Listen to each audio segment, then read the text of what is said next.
అందరికీ నమస్కారం అండి. గౌతమ్ సవాంగ్ ఈ పేరు మనం చాలాసార్లు విన్నాము. రాష్ట్రానికి డీజీపీగా పనిచేశారు, ఆ తర్వాత ఏపీపీఎస్సీకి చైర్మన్గా పనిచేశారు, వాలంటరీ రిటైర్మెంట్ కూడా తీసుకున్నారు మధ్యలోనే.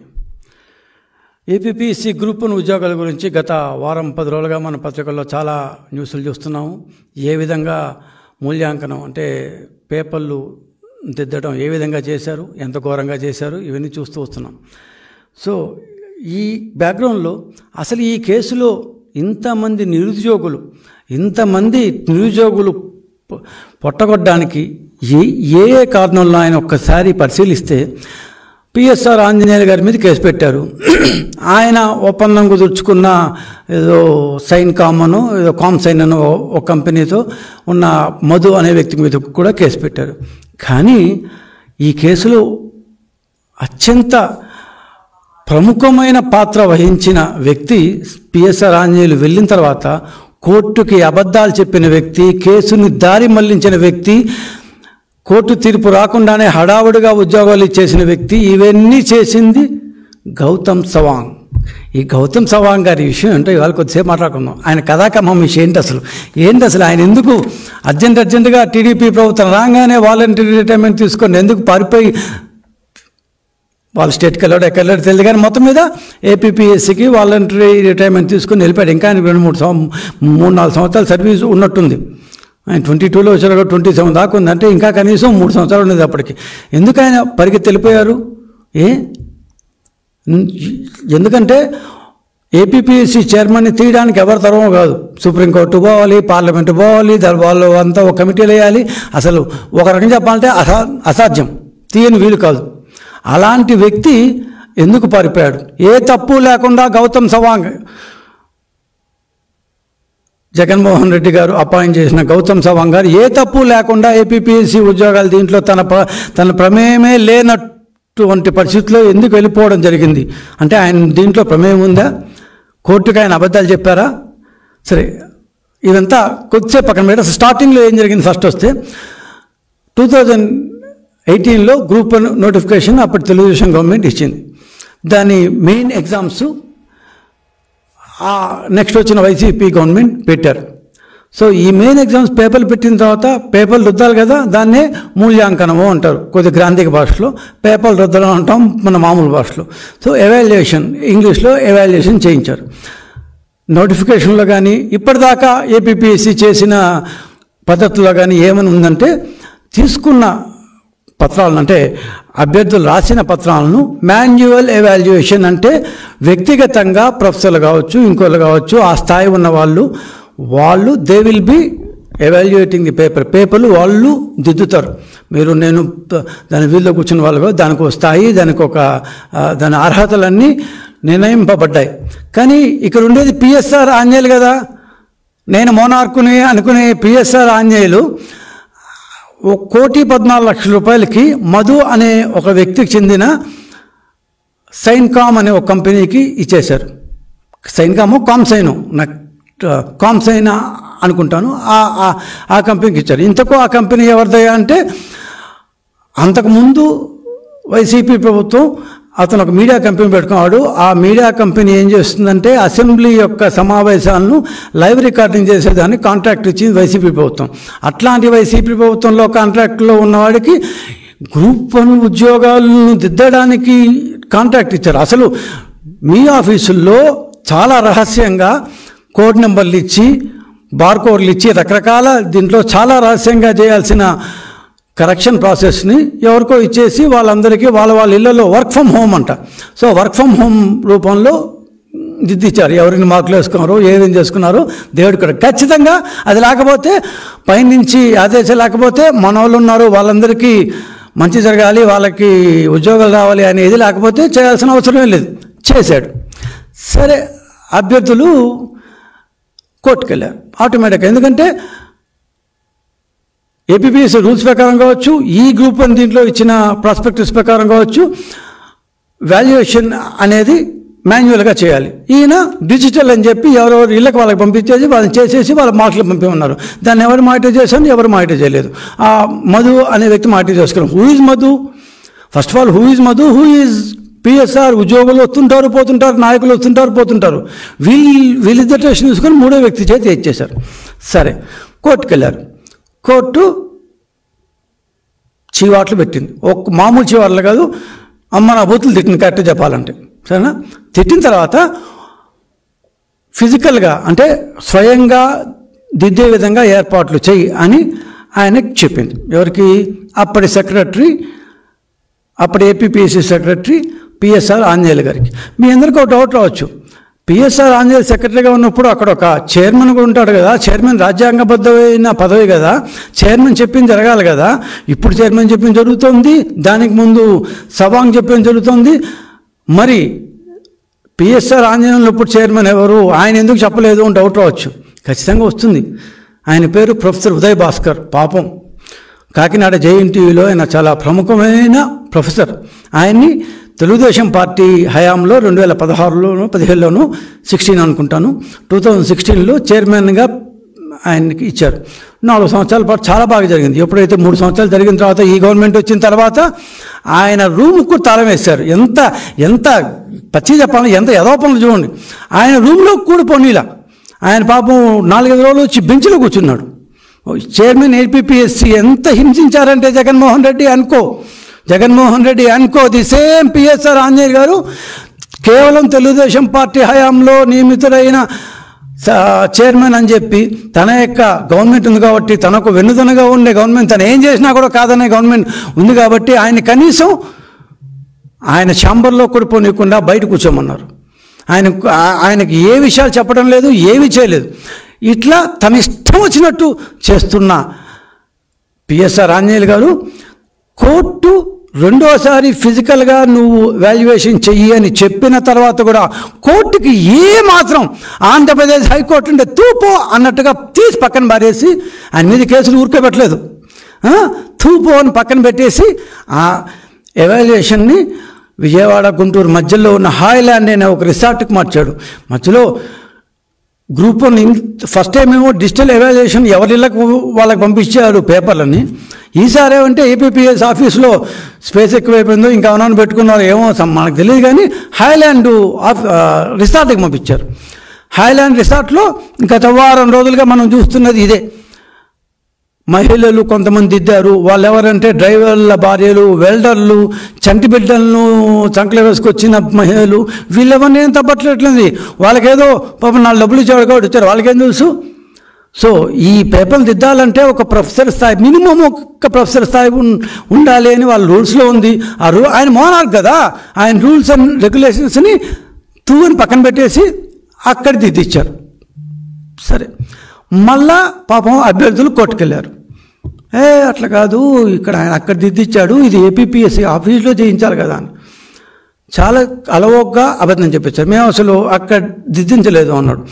కోర్టుకి ఈ అభ్యర్థులు అక్కడ ఎంతెంతమంది సెక్యూరిటీ ఉన్నారు, వాళ్ళ బిల్స్ ఏంటి, వాళ్ళ ఫుడ్ ఏంటి, ఇవన్నీ కష్టపడి సంపాదించి ఎంతన్నా పాపం నిరుద్యోగులు ఒక్కొక్కరు 2-3 సంవత్సరాల పాటు లీవులు పెట్టి ఎట్టన్నా ఈ జాబ్ కొట్టాలి అనే దీంతో పాపం కష్టపడి చదివిన, రాత్రి మగవాళ్ళు కష్టపడి చదివిన వాళ్ళు కాబట్టి ఇట్లాంటి యాదవ పనులు చేసిన వీళ్ళ కోసం మళ్ళా కోర్టుకు ఎక్కి ఆ బిల్స్ అన్నీ ఎస్టేట్ కోర్టు అవన్నీ చూసి అవును నిజమే ఈ తప్పు వాల్యుయేషన్ చేయించండి అంటూ పంపించారు.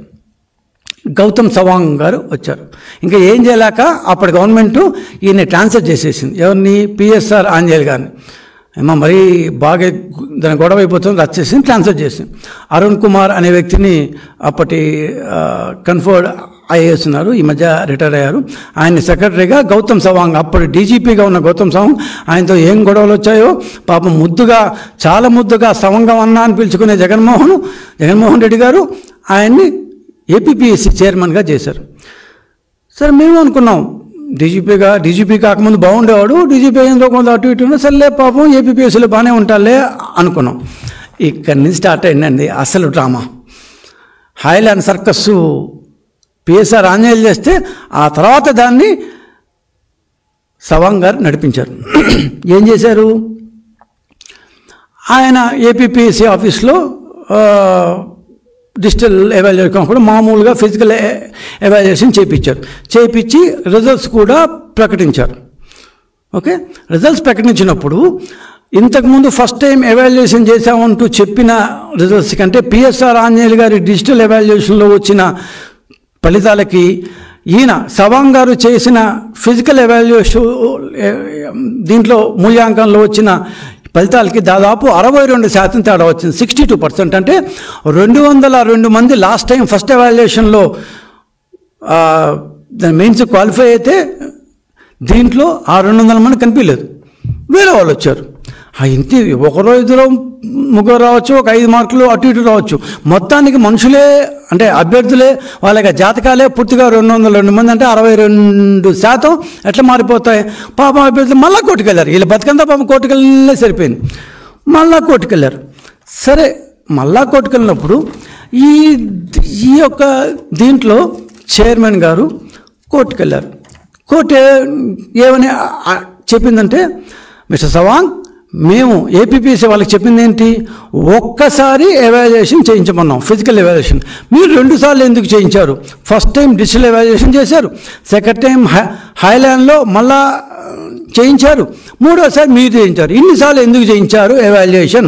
మీరు ఈ విషయానికి జవాబు చెప్పాలి అని Gautam Sawang, the APPSC chairman, ఒక ఉన్నత స్థాయి, ఉన్నత కాదు అత్యున్నత స్థాయి DGP rank police officer, rank sir sorry నా తప్పు, డీజీపీ యొక్క పదవిని నిర్వహించిన పోలీస్ అధికారి ఏం చెప్పుండాలండి?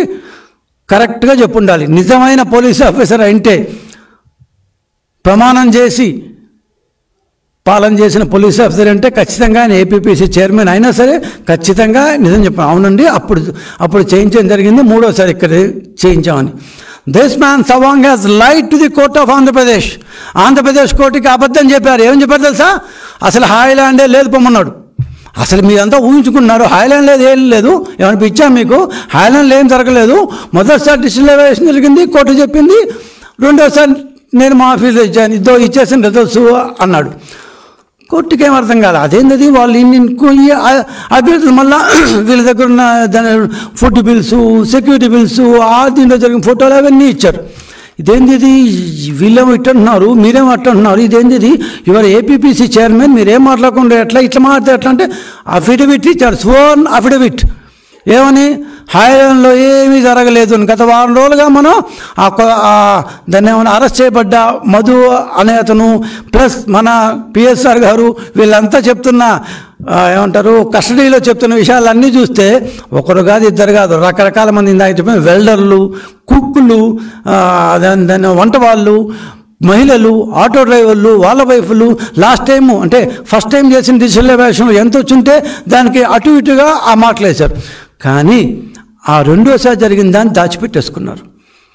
ఆ ఫైల్ ఎక్కడ పోయాయో ఇప్పుడు తెలియదు. జరిగింది మాత్రం వాస్తవం, ఫోటోలు వాస్తవం, బిల్స్ వాస్తవం, అన్నీ వాస్తవమే. కానీ మూల్యాంకన వివరాలు మాత్రం సవాంగ్ గారు దాచిపెట్టేశారు. గౌతమ్ సవాంగ్ దాచిపెట్టాడు, అసలు జరగలేదన్నాడు. ఇది ఒక పోలీస్ ఆఫీసర్గా, మాజీ పోలీస్ ఆఫీసర్గా కావచ్చు, రాజ్యాంగబద్ధమైన అత్యున్నతమైన పదవైన ఏపీపీసీ చైర్మన్గా ఉంటూ చేయడం అనేది చాలా అసహ్యకరంగా ఉంది. ఇంతకంటే వేరే వర్డ్ నాకు వాడడం రావట్లేదు. చాలా అసహ్యకరంగా ఉంది. అసహ్యమే కాదు, it's a crime on the employment of the various unemployees. వాళ్ళందరూ చిన్న చితక ఉద్యోగాల కోసం కాదు అక్కడ పోటీ పడింది. రాష్ట్రాన్ని రేపు పొద్దున గవర్న్ చేసేవాళ్ళు, లెజిస్లేచర్ ఇచ్చిన దాన్ని వీళ్ళు దాన్ని ముందుకు తీసుకుపోయేవాళ్ళు. అట్లాంటి ఉద్యోగాల్లో 2వ ఎవాల్యుయేషన్ జరగలేదు పొమ్మని అబద్ధం చెప్పాడు, పచ్చి అబద్ధం చెప్పాడు. ఎంత ధైర్యంతో గౌతమ్ సవాంగ్ గారు కావచ్చు, లేదంటే మన అంతకుముందు పిఎస్ఆర్ ఆంజనేయులు కావచ్చు, ఇన్ని అకృత్యాలకు పాల్పడ్డారు. ఎగ్జాములు పెట్టడం అనేది మామూలుగా ఇప్పుడు ఈరోజు కొత్తగా ఏపీపీసీ చేయలేదు. ప్రతిసారి ఎగ్జామ్లు పెడతారు, దాన్ని వాల్యుయేషన్ చేస్తారు, ఇంటర్వ్యూలు కూడా పెడతారు, దాన్ని రిజల్ట్స్ డిక్లేర్ చేస్తారు, ఉద్యోగాలు చేస్తారు. 100 సార్లు జరిగింది, కొత్త ఏం కాదు, రకరకాల ఉద్యోగాలు చేశాయి. కానీ కేవలం ఈ వైసీపీ గవర్నమెంట్లో మాత్రమే ఇట్లాంటి అకృత్యాలకు ఎందుకు తావొస్తుంది? అసమర్థత, అవినీతి, అరాచకం, నిర్లక్ష్యం, ఇట్లాంటి 4 మూల స్తంభాలపై నడిచిన ఈ వైసీపీ ప్రభుత్వంలో అన్ని వ్యవస్థను సర్వనాశనం చేసేవరికి ఏపీపీఎస్సీని కూడా మీ పాల్పెట్టుకుంటారా? ఏంటిది? ఇద్దరు పోలీస్ ఆఫీసర్లు, ఒక పోలీస్ ఆయన ఏమంటే ఒక ప్రైవేట్ సంస్థకి ఇచ్చేసి digital evaluation work from home లెక్కన చేయిస్తాడా? ఇంకొక ఆయన రెండో ఎవాల్యుయేషన్ జరగలేదని కోర్టుకి అబద్ధం చెప్తాడా? ఇప్పుడు ఏ ఎవాల్యుయేషన్ నిజం అనుకోవాలి? ఫస్ట్ది నిజమా? ఏది డిజిటల్ ఎవాల్యుయేషన్ నిజమా? అది కరెక్టా? దొంగతనంగా చేయించి అసలు చేయలేదు పో అని చెప్పి కోర్టుకి అబద్ధం చెప్పిన హాయ్లాండ్లో జరపబడిన రెండో ఎవాల్యుయేషన్ ఫిజికల్ ఎవాల్యుయేషన్ మాన్యువల్గా చేసింది, అది నిజమా? అది కరెక్టా? మూడోది ఏపీపీఎస్ ఆఫీస్లో మన గౌతమ్ సవాంగ్ ఆధ్వర్యంలో జరిగింది, నిజమా? ఏది నిజం? దీనిలో ఏది కరెక్ట్ అని తీసుకోవాలి? వ్యవస్థను మామూలుగా నాశనం చేసేవాళ్ళు చాలామంది చూసాం, కానీ ఇంత ఘోరంగా, ఇంత అన్యాయంగా, ఇంత నిర్లక్ష్యంగా వీళ్ళిద్దరు కూడా, వాళ్ళిద్దరు హిస్టరీ తెలుసు చూస్తే వాళ్ళిద్దరు కూడా ఇంత పెద్ద ఇష్యూని సొంతంగా డెసిషన్ తీసుకునే స్థాయి లేనే లేదు. ఖచ్చితంగా దీని వెనకాల పెద్ద బిగ్ బాస్ అంటారే, ఆ టైప్లో బిగ్ బాస్ ఎవరో ఉన్నాడు. Who is that big boss? ఎట్లయితే ఇప్పుడు సిట్టు లిక్కర్ కుంభకోణంలో మధ్య మూల విరాట్ ఎవరు ఉంటే అన్ని చేతులు మనం మామూలుగా ఒక చేయి పక్క పెడితే 1,000 చూపిస్తే 4,000 చూపిస్తా అంటామే, కాదు 5,000 ఆ పక్కే చూపిస్తున్నాయో, ఇక్కడ కూడా బిగ్ బాస్ పక్కే చూపిస్తున్నాయి. దీంట్లో నేనేమి సందేహపడటం లేదు. ఆ బిగ్ బాస్ కేవలం ఆ రోజు రాష్ట్రంలో ఇంత పెద్ద ఎత్తున డెసిషన్ తీసుకొని మనోళ్ళకే ఉద్యోగాలు ఇచ్చే, అందరూ మనోళ్ళే ఉండాలి అంటూ చెప్పగలిగింది కేవలం జగన్మోహన్ రెడ్డి గారు ఒక్కరే. ఎందుకు చెప్తున్నాను అంటే అంత రూఢీగా అంతకుముందు ఈ సచివాలయాల ఎగ్జామ్ జరిగింది, దాంట్లో ఎంత ఘోరంగా ఎన్ని పేపర్ లీకులు వచ్చాయో, ఎంతమంది దొంగ ఉద్యోగాలు పొందారో అంతా కూలంకషంగా అన్ని పత్రికల్లో మనం చదివాం. అది చేశారు, వాళ్ళని పెట్టుకున్నారు సచివాలయాల్లో చాలామందిని. సో అదే విధంగా ఇక్కడ చేశారు. సో ఒక ఇద్దరు పోలీస్ ఆఫీసర్ల చేత జగన్మోహన్ రెడ్డి రాబోయే 30 సంవత్సరాలు 40 సంవత్సరాలు పాటు ఉద్యోగాలు, అత్యున్నతమైన ఉద్యోగాలు చేయబోయే వాళ్ళని కూడా వాళ్ళని పెట్టుకోవాలన్న దురుద్దేశంతో ఇంత హేయమైన అకృత్యానికి పాల్పడడం అనేది దారుణం. ఆ అకృత్యానికి ఏపీపీఎస్సీ చైర్మన్గా ఉండి సహాయపడడం అనేది అంతకంటే దారుణం. డిజిటల్ మూల్యాంకన రెండవ ఫిజికల్ మూల్యాంకనం చేస్తూ ఏదైతే పిఎస్ఆర్ ఆంజనేయులు గారు ఈ ఇష్యూలో నిర్లక్ష్యం కాదు, ఖచ్చితంగా ఆయన ఎవరి దగ్గర డబ్బులు తీసుకున్నారో, తీసుకోబోయారో, ఏదో చేయాలనుకున్నారో, దీంట్లో రెండే ఉంటాయి, ఒకటి అధికారం, ఒక డబ్బు వీళ్ళిద్దరికి వచ్చిండొచ్చు, అధికారం పై నుంచి వచ్చిండొచ్చు. ఆయన తప్పు చేశామని కేసు పెట్టాం కాబట్టి ఖచ్చితంగా గౌతమ్ సవాంగ్ గారి మీద కూడా కేసు పెట్టాలి. ఎందుకంటే కోర్టుకి అబద్ధం చెప్పిన వ్యక్తి గౌతమ్ సవాంగ్. కోర్టు ఏం చేసింది? ఏంది ఇది 1, 2, 3 ఇవంతా అసలు ఒక్కసారి ఒక పని చేయండి, ఈ మొత్తాన్ని రద్దు చేసి మళ్ళా మెయిన్స్ నిర్వహించండి అంటూ కోర్టు ఆదేశం ఇచ్చింది. మేము ఆల్రెడీ దాని బేస్గా ఉద్యోగాలు కూడా ఇచ్చేసాము, ఇంకేంది ఇప్పుడు, ఉద్యోగాలు ఎప్పుడో ఇచ్చేసామన్నారు. అదేంటది, లాస్ట్ టైం మేము చెప్పాం కదా దీంట్లో తప్పులున్నాయంటే మేము ఉద్యోగాలు ఇచ్చేసామన్నారు. లేదు మెయిన్స్ రద్దు చేయండి అంటే అన్నీ తెలిసిన గౌతమ్ సవాంగ్ ఏం చేసేది తెలుసా? ఏపీపీఎస్సీ చైర్మన్గా అప్పీల్కి వెళ్ళాడు. APPSC has gone to appeal. వాళ్ళకి స్పష్టంగా తెలుసు 2 ఎవాల్యుయేషన్లు మనం ఫిజికల్గా చేసాము, ఒకటి డిజిటల్గా చేసాము. డిజిటల్గా చేయకూడదని కోర్టు చెప్పింది, ఒకే మాన్యువల్ ఎవాల్యుయేషన్ చేయమని చెప్పింది. మనం 2 చేసాము, ఒకటి హాయ్లాండ్లో చేసాము, ఒకటి ఏపీపీఎస్సీ ఆఫీస్లో చేసాము. ఇలా చేయకూడదు, కోర్టు మొత్తాన్ని రద్దు చేసింది. ఇవన్నీ తెలిసినా కూడా కోర్టు అప్పీల్కి వెళ్ళాడు. పైగా మేము అసలు హాయ్లాండ్లో ఏమీ చేయలేదని కోర్టుకు అబద్ధం చెప్పాడు. దీనిలో నేరం ఎవరిది? దీనిలో మనం సిఐడి కస్టడీలోకి తీసుకొని నిర్ధారించాల్సిన అవసరమే కనపట్లేదు నాకైతే. ఖచ్చితంగా Gautam Sawang has erred. Not only it is a crime. అబద్ధం చెప్పారు. ఎంత అబద్ధం అంటే మొత్తం కొన్ని వందల మంది, కొన్ని వేల మంది అభ్యర్థులకు సంబంధించిన విషయంలో కోర్టును తప్పుదారి పట్టించారు. కోర్టు చెప్పినా కూడా కోర్టును తప్పుదారి పట్టించిన ఈ యొక్క దీంట్లో గౌతమ్ సవాంగ్, మన పిఎస్ఆర్ ఆంజనేయులు ఎంతైతే శిక్షార్హుడో గౌతమ్ సవాంగ్ కూడా అంతే శిక్షార్హుడు. అందుకేనేమో ఆయన సింపుల్గా ఇది కానీ నేను కంటిన్యూ అయితే ఈ గవర్నమెంట్ వచ్చి దీని ప్రక్షాళన ఎట్లయితే ప్రారంభించే అప్పటికే స్టార్ట్ చేశాం కాబట్టి మనకి ఇక్కడ ఉంటే గ్యారంటీగా ఈ కేసులో ఇరుక్కుంటామని ఆయన నార్త్ ఈస్ట్ నుంచి వచ్చామనుకుంటాను. సో మనం ఎక్కువ ఉంటే గ్యారంటీగా ఇరుక్కుంటాం రా బాబు అనుకొని ఏపీపీఎస్సీ చైర్మన్ పదవికి సగంలోనే రాజీనామా చేసి వెళ్ళిపోయిన బీరువు. ఎందుకంత బీరవత్వం వచ్చింది? ఆయనకి వేరవత్వం ఉండాలి. ఆయనకి is a police officer, he was a police officer, he was a chairman of APPSC, ఒక రాజ్యాంగబద్ధమైన సంస్థ. వీరత్వం ఉండాల్సిన చోట బీరత్వంతో ఒక బీరువుగా రిజైన్ చేసి వాలంటరీ రిటైర్మెంట్ చేసి ఇంకా 3 సంవత్సరాలు ఉండగానే వెళ్ళిపోయాడంటే ఖచ్చితంగా ఈ కేసు తన మెడకి చుట్టుకుంటుందని సవాంగ్కి బాగా తెలుసు. ఈరోజు తెలుగుదేశం పార్టీ చెప్తోంది ఈ కేసులో గౌతమ్ సవాంగ్ కూడా పాత్ర ఉంది. ఆయన కూడా ఎంతైనా శిక్షార్హుడే. ఈ పూర్తి దీంట్లో గౌతమ్ సవాంగ్ పాత్రను కూడా పరిశీలించి ఎందుకైతే అతను వెళ్ళిపోయాడు, దగ్గర నుంచి స్టార్ట్ చేస్తే బ్యాక్ వెళ్తే ఎందుకు అబద్ధం చెప్పాడు, ఏపీపీసీ ఎందుకు దాచిపెట్టింది, కోర్టుకి ఎందుకు వాస్తవం చెప్పలేదు, కోర్టుకి ఎందుకు అబద్ధాలు చెప్పి కోర్టును ఎందుకు తప్పుదారి పట్టించాల్సిన అవసరం ఎందుకు వచ్చింది, ఏ అధికారి, ఏ నాయకుడు, లేకపోతే ఏ రాష్ట్ర స్థాయి నాయకుడు, దేశ స్థాయి నాయకుడు, ఎవరో వాళ్ళ పార్టీ నాయకులు ఎవరో తెలీదు, ఆ రోజు అధికారంలో ఉండేవాళ్ళు ఎవరు నిన్ను వెనక నుండి ఈ పని చేయమన్నారు మిస్టర్ గౌతమ్ సవాంగ్, ఈ విషయం నువ్వు పోలీసులకు చెప్పాల్సిన అవసరం ఉంది. As a sincere police officer you have been selected for the post of DGP అయ్యేదాకా అందరూ మిమ్మల్ని బాగా గౌరవించారు. కానీ డీజీపీ అయిన తర్వాత మీ యొక్క దీన్ని చాలా ఏమంటారు ప్లస్ అండ్ మైనస్లు చాలా ఉన్నాయి. అవన్నీ పక్కన పెడితే ఆ ప్లస్ అండ్ మైనస్లు అధికారంలో భాగంగా వచ్చాం అనుకున్నాం. కానీ ఇంతమంది విద్యార్థుల యొక్క భవిష్యత్తు, విద్యార్థుల యొక్క జీవితాలతో ఆడుకునేందుకు మీకు సిగ్గనిపించలేదా? Don't you feel ashamed? 3 సార్లు ఎవాల్యుయేషన్ చేసి కోర్టుకి అబద్ధం చెప్తారా? ఇదంతా ఉంటే లాస్ట్ పాయింట్ ఏంటంటే ఏపీపీసీ అనే సంస్థ రాజ్యాంగబద్ధమైన సంస్థ. దానికి దాదాపు 7 నుంచి 8 మంది దాకా సభ్యులు ఉంటారు. ప్రతి సభ్యుడికి రాజ్యాంగపరమైన సేఫ్టీ ఉంటుంది అండ్ అత్యున్నతమైన జీతాలు వస్తాయి. ప్రతి సభ్యుడికి ప్రతి నెలకి 4,50,000 రూపాయలు తక్కువ కాకుండా జీతాలు వస్తాయి. చైర్మన్గా 5,25,000 అనుకుంటాను. ఇంతమంది సభ్యులు, 7 మంది సభ్యులు, 7-8 అనుకుంటాను ఆ టైంలో, 8 సభ్యులు ఏం చేస్తున్నారు ఇవంతా చేరేటప్పుడు? Why they weren't able to question PSR Anjaneyulu and Gautam Sawang అబద్ధాలు చెప్తున్నప్పుడు, ఈయన ఏమంటారు అన్ని అదపనులు చేస్తున్నప్పుడు, ఇండస్ట్రియల్ ఏవియేషన్, హాయ్లాండ్ ఇవన్నీ చేస్తున్నప్పుడు ఈ రాజ్యాంగబద్ధమైన పదవి దాదాపు ఏపీపీఎస్సీ ట్రస్టీలు ఎందుకు వాళ్ళని తీయడం అంత కష్టం అని ఇందాక చెప్పానంటే, వాళ్ళని సామాన్యంగా అయితే అసలు తీయలేం. వాళ్ళు కనీసం సుప్రీంకోర్టు పోవాలి, పార్లమెంటుకు పోవాలి, 1/3 2/3 చాలా ఉన్నాయి. అంతమంది సభ్యులు దాన్ని ఎంపీలు ఒప్పుకుంటే కానీ వాళ్ళని పదవీచ్యుతుల్ని చేయలేం.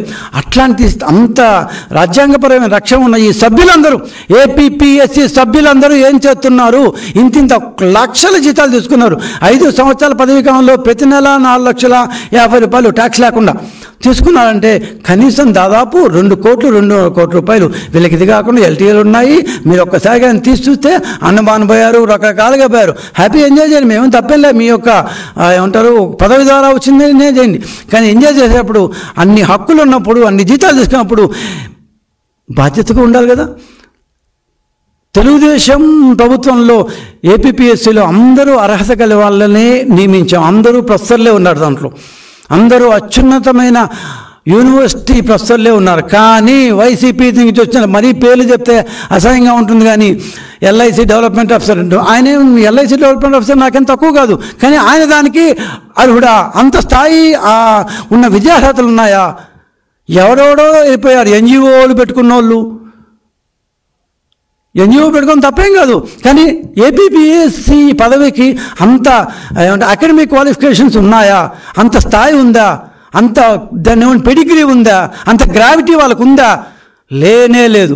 ఉంటే ఎవ్వరు ఇన్ని ఆరోపణలు జరుగుతున్నప్పుడు మాట్లాడుకుండే అవకాశమే లేనే లేదు. వీళ్ళందరూ మనకి ఏదో జీతాలు వస్తున్నాయి, ఇంకేమన్నా వాళ్ళకు కూడా ఒక ఏమంటారు దీంట్లో మీకు కూడా పాటిస్తామని చెప్పారు, మనకు తెలియదు. కానీ ఈ సభ్యులందరూ కూడా సైలెంట్గా మనకు సంబంధం ఉండిపోవడం అనేది మాత్రం అన్యాయం, అక్రమం, అనైతికం.